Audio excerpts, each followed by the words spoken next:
Good evening y bienvenidos to Chicago Tonight Latino Voices. I'm Michael Puente, reporter with WBEZ Chicago. Thank you for sharing part of your weekend with us. On the show tonight, could undecided Latinos be the critical swing vote in Tuesday's mayoral election? Meet a local congregation helping migrants bus to Chicago from the border, bringing new aromas into back of the yards as part of a major city development. Showcasing Mexican women in the yards at an annual event series. Boxing, I owe my life to boxing. And a 90s era's Golden Gloves champion reflects on how boxing got him ready for business. All that coming up, but our first story tonight. Election day is quickly approaching. What impact could undecided voters have? We explore that right after this. Chicago Tonight, Latino Voices, is made possible in part by the support of these donors.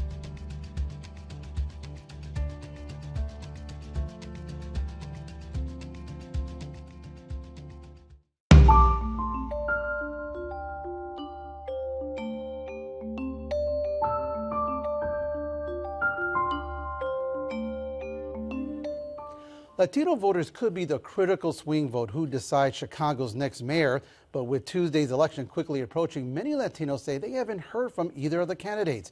A recent poll from Northwestern University finds the top election issue for Latinos is crime and safety. But Brandon Johnson and Paul Vallis have very different plans to address the issue. My public safety plan is a holistic plan. We have to invest in people. That's what safe American cities do. Because this is really about prevention. Right? Which would you prefer? To have your crime solved or your crime prevented? There are, in fact, 300 officers right now who have indicated a willingness to come back. And if you're running two academies, day and evening academies, you can actually put new officers on the street. It only takes 6 months for the officers to be on the street. I know.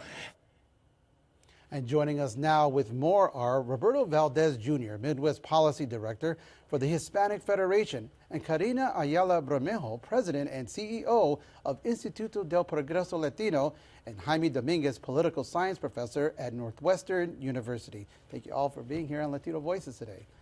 Thank you. Well, we'll get started. According to a Northwestern University poll, crime numbers are the #1 issue. We just saw Vallis and Johnson's are offering very different solutions.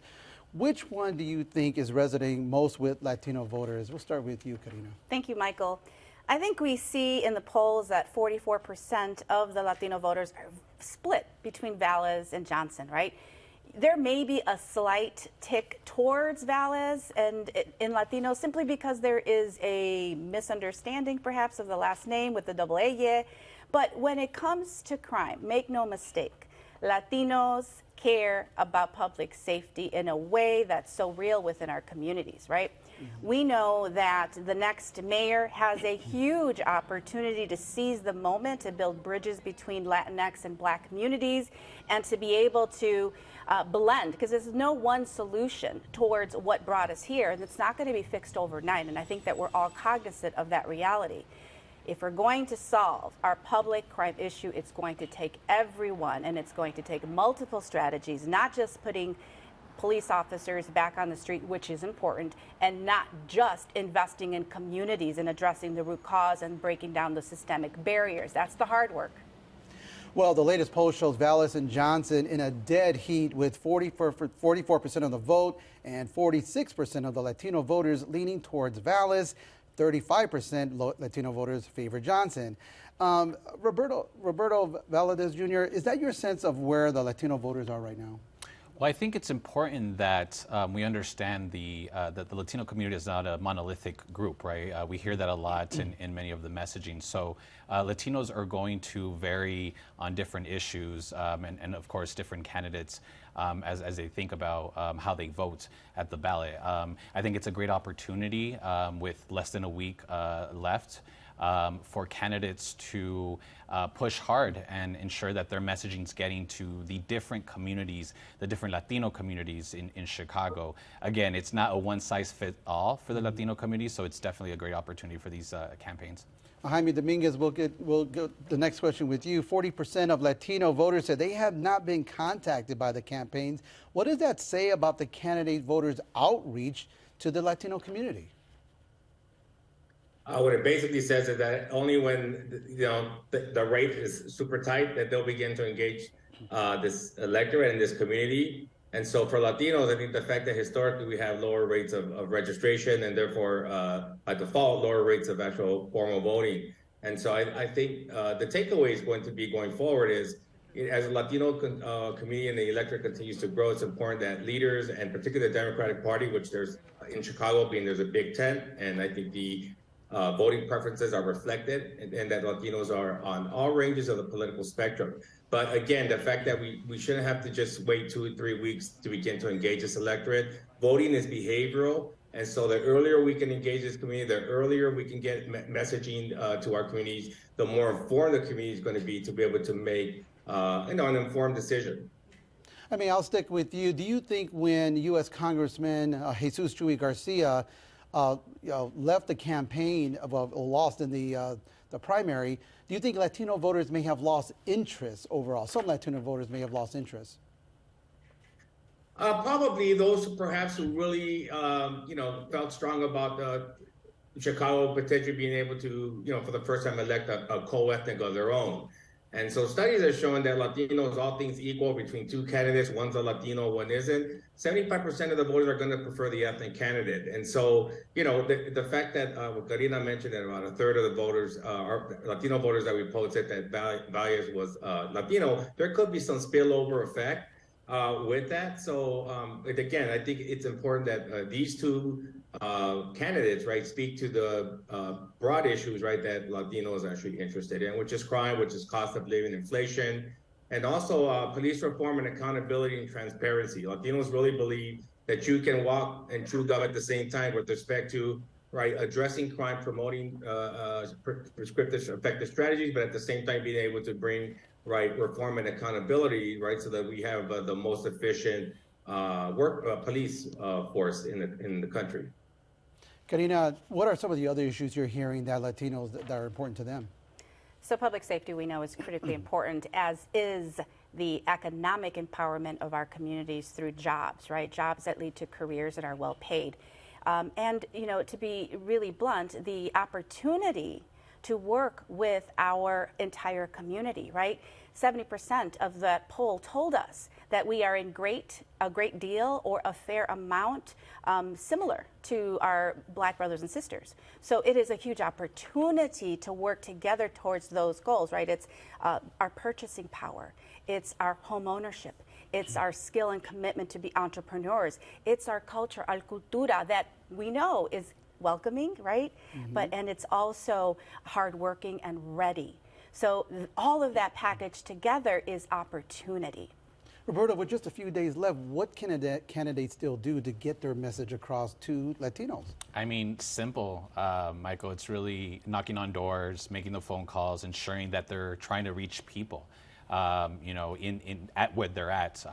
We're really excited. The Hispanic Federation is that for the past 6 to 7 weeks, we've been doing nonpartisan get out the vote efforts, campaign titled La Voz de Mi Gente, that really focuses on that, meeting folks where they're at. We've partnered with local organizations, La Casa Norte and the Puerto Rican Cultural Center, to do that type of work because we know these folks know the folks in the community, and we would hope that the campaigns do something similar, find folks who are from the community and the neighborhoods as well. We've got less than a minute. Is there one issue that maybe the candidates haven't gotten to that you think needs to be addressed? Cultural competency with their outreach, ensuring that their messaging is culturally competent. Folks on the Southwest side are predominantly Mexican heritage and background, and in the Northwest side, the Puerto Rican and various different communities. So just ensuring that the messaging is culturally competent. Karina, real quick, what do you think? What's the message that hasn't gotten out there? What's the issue that hasn't been addressed? It needs to be within our communities, right? Not just investment in commercials, all the money that's being dumped into this. Invest in our communities. Know that we are united in our, not only in our desire to work together, but ready, right, on election day to work with the next mayor, because it is critically important for us to build unity. Well, we're going to have to leave it right there. Our thanks to Roberto Valdez Jr., Karina Ayala Bermejo, and Jaime Dominguez. My pleasure. And you can visit our WTTW News Voter Guide for more information on the candidates for mayor and city council. And you can search by name, race, or ward and find out where the candidates stand on the issues. Just visit WTTW.com/voter guide. Up next, how a West Side congregation is helping migrants bus to Chicago.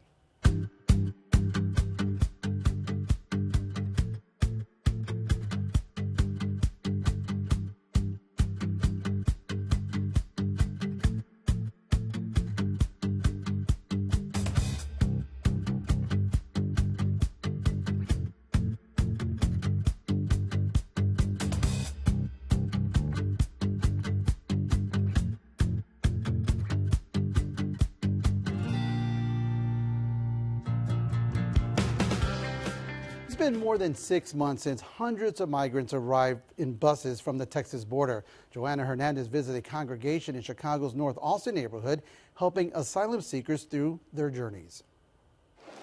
Good morning, lady. It's all hands on deck inside this food pantry. Pastor John Zayas of Grace and Peace Church runs the operation.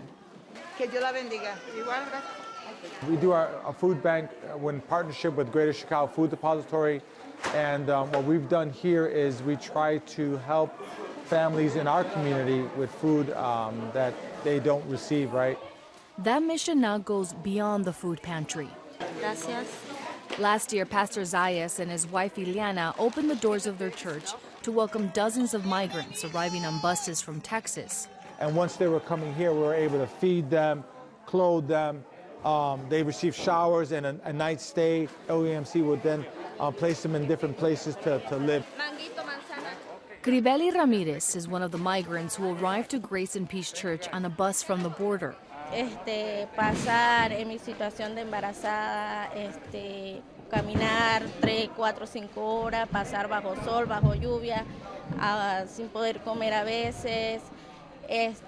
Con las piernas raspadas, sin las uñas, o sea, sí, pero gracias a Dios, pues Dios nos dio la oportunidad y podemos llegar.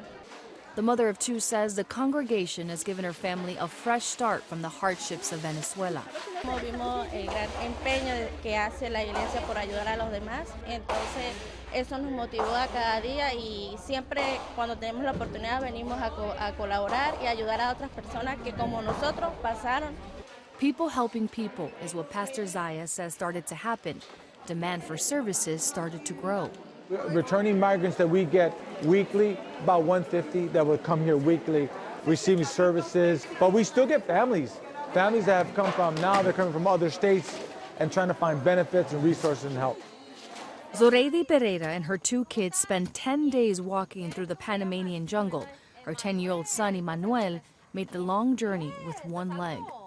El barro me agarraba la muleta y me la tenía ahí y era tanta fuerza que yo luchaba que de mentira que estaba aquí y cuando le iba a sacar era más difícil que ya estaba. ¿Tenías miedo? Yeah. It's the first time Pereira is visiting the church in hopes of getting help for her son. Yo quiero que mi hijo camine y allá en Venezuela yo no iba a poder hacer eso, así yo trabajara una eternidad de 7 a 7, no se podía. Emmanuel had his leg amputated when he was just 4 years old. Yo siempre estaba en médicos.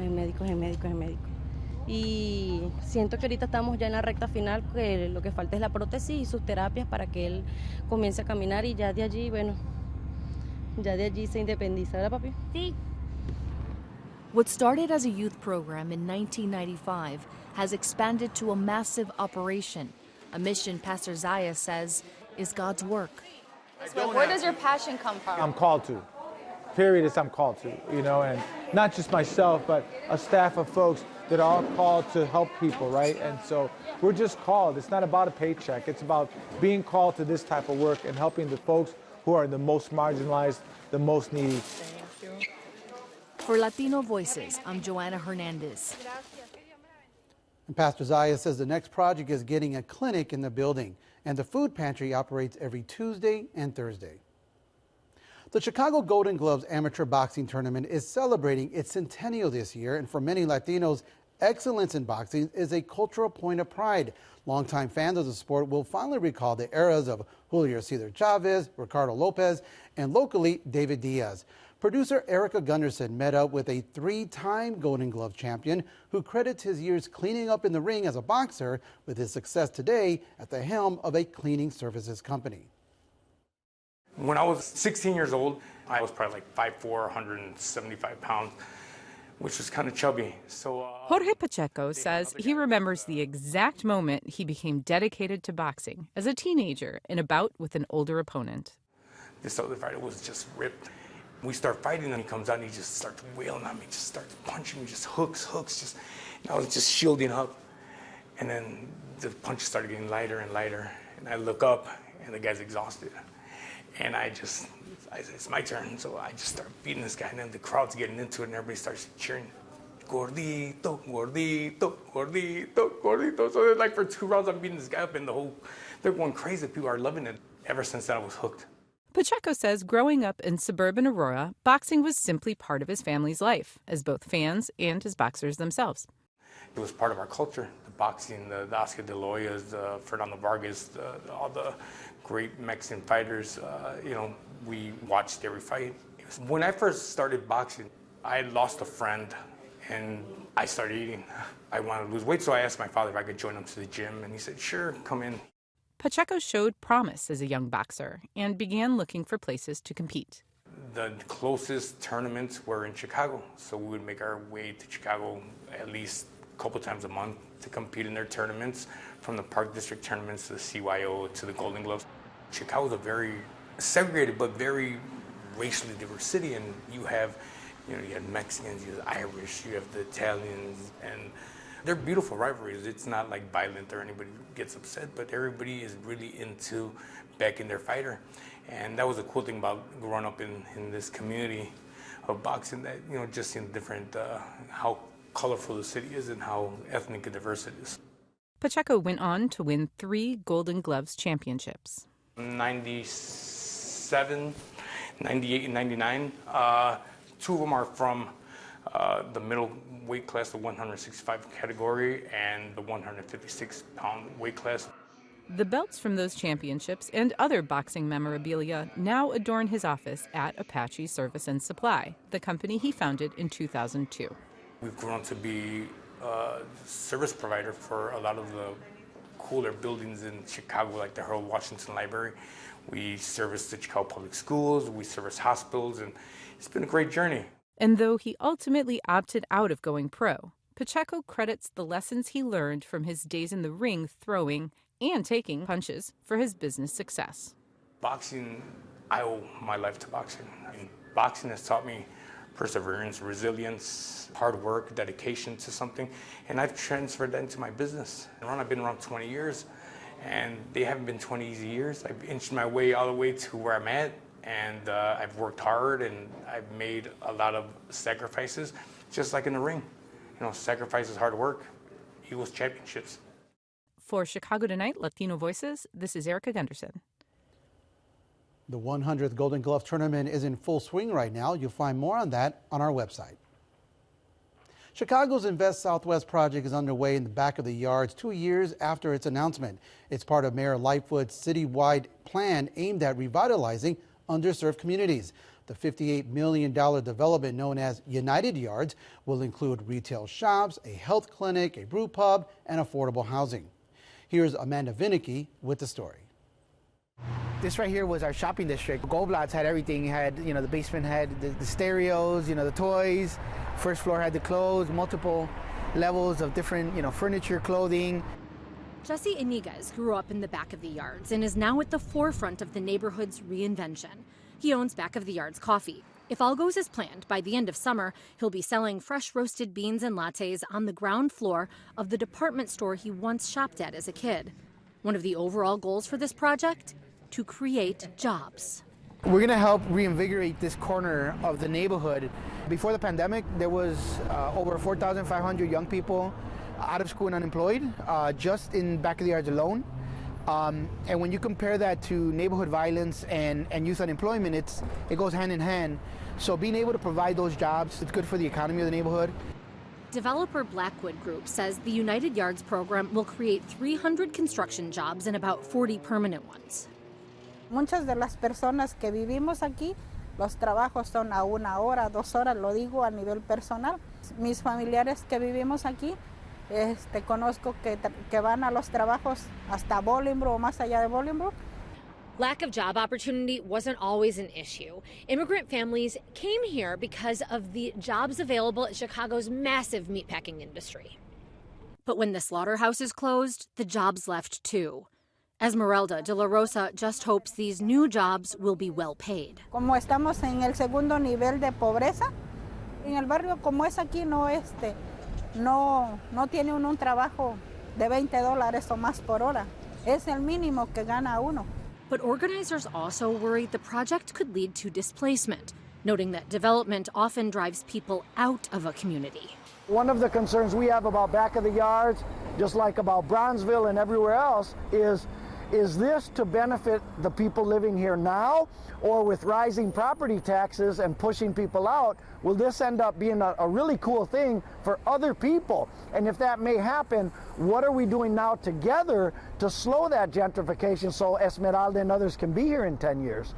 Businesses that are part of the project must commit to signing a community benefits agreement. A promise they'll pay fair wages, hire locally, and use sustainable practices. Do I believe that it can be a great thing? Absolutely. But we also hope that they would like to hire locally, consistently buy locally, and also consistently serve the neighborhood at a local fair price. The first phase of the project includes a brand new building for Somos Monos Cerveceria, a back-of-the-yard startup.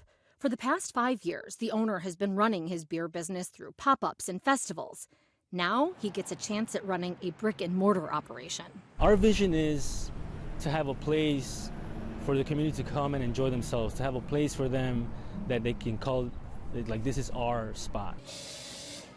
De La Rosa is looking forward to that possibility, that the project will lead to a heightened sense of belonging for residents.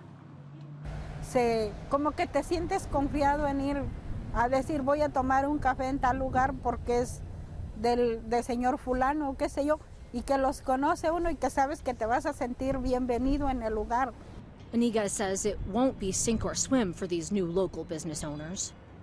They're doing a cohort with these small businesses so that they can learn what are some of the things that they need to do to prepare before opening, and also meeting with them, each specific business, to give them the tools and the resources or guide them in the right direction. And every neighborhood deserves the support and investments that have been missing for far too long. With Mayor Lori Lightfoot exiting City Hall, the future of one of her signature programs could be in jeopardy. But Jose Duarte, a Blackwood Group developer, believes Chicago's future mayors will have to continue at least some version of it. It's going to be hard for them to deny the benefits that the Invest Southwest program brings to these communities. So I suspect that it's going to continue. It might be rebranded, it might be tweaked, it might be improved, but the model of sending those investment dollars over out to the community that need these dollars, I don't think you can turn that back. For Chicago Tonight Latino Voices, I'm Amanda Vinicky.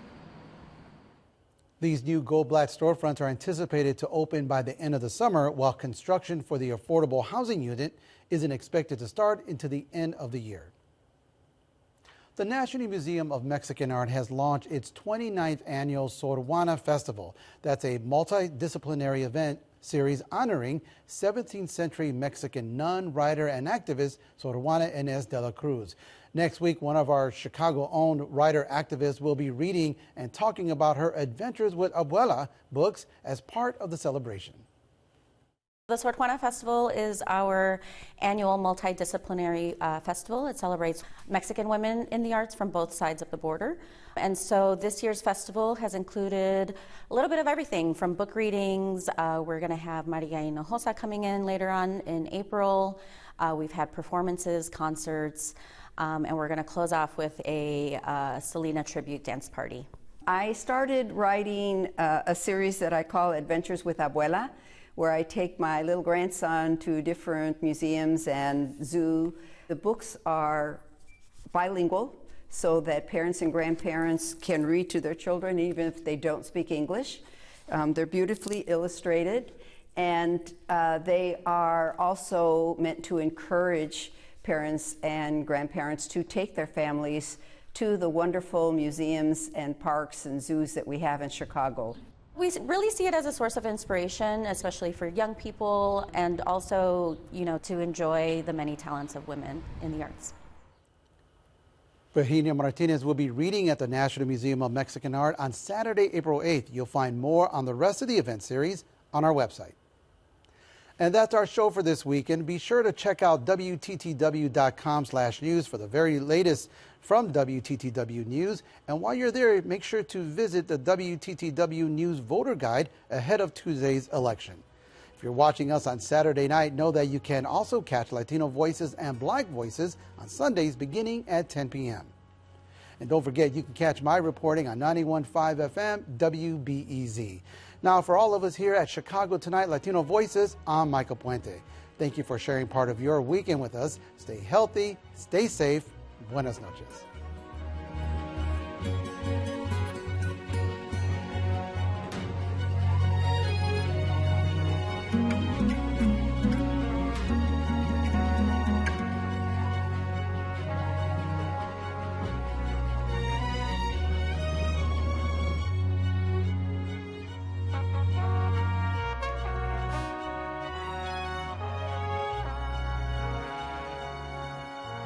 Closed captioning is made possible by Robert A. Clifford and Clifford Law Offices, a personal injury law firm dedicated to preserving the dignity and rights of all individuals.